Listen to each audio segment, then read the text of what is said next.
December 6, 2013. Guys, we've got a very unique opportunity to view something here. I watched Stereo A, this HI1 close-up camera for years, and you guys that have watched the channel and other people that do this, you've seen it also. This is the first time you've ever seen a meteorite shower or storm on this satellite, guys. Think about it. Think about what you're seeing.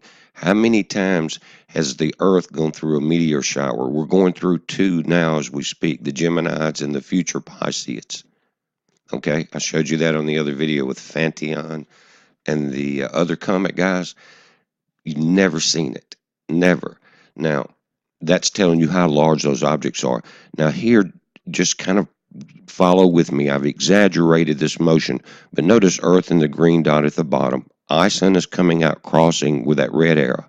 Now, if they were going to cross, this wouldn't work, right? You see what I'm saying? It would be way ahead of Earth. Everything is moving. So as Earth moves in this yellow arrow, as Stereo A moves with the yellow arrow, Ison is going to will actually be tracking in behind Earth in order to cross it. You understand what I'm saying? Now, again, these are exaggerated angles, but that's going to make that comet or that debris field appear to turn more towards the camera. You see what I'm saying? We're going to get a better view. Now, it is rising at a steep angle here on this camera. So, will it stay in view all the way up to the 26, which I think now with the upgrade in the speed, I think that will be the crossing point of the front of the V. And I had to question, yes, these solar flares are speeding this along, and they are actually distorting. If you watch this close, as these flares come across in all the videos, you'll see a distortion of this V. Now, will that affect the spread or the projection?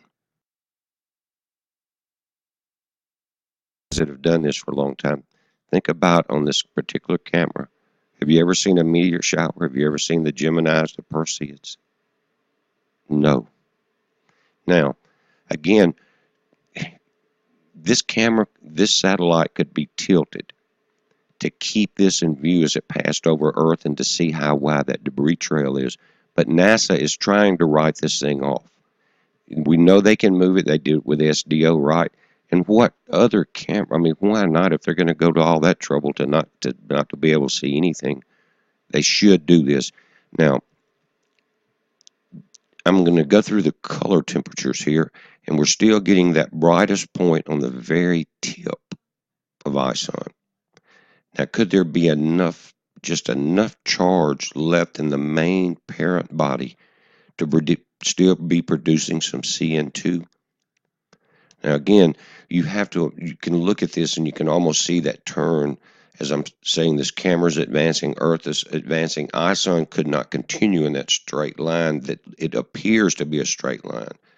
Now, you also looking at the sun today, guys, still a tremendous amount of activity all across it, and especially coming around on the left. And we still have that southerly drift of the sunspots, indicating that the sun may be getting ready to flip its magnetic poles completely. One pole has already done it, and they're expecting it any time now.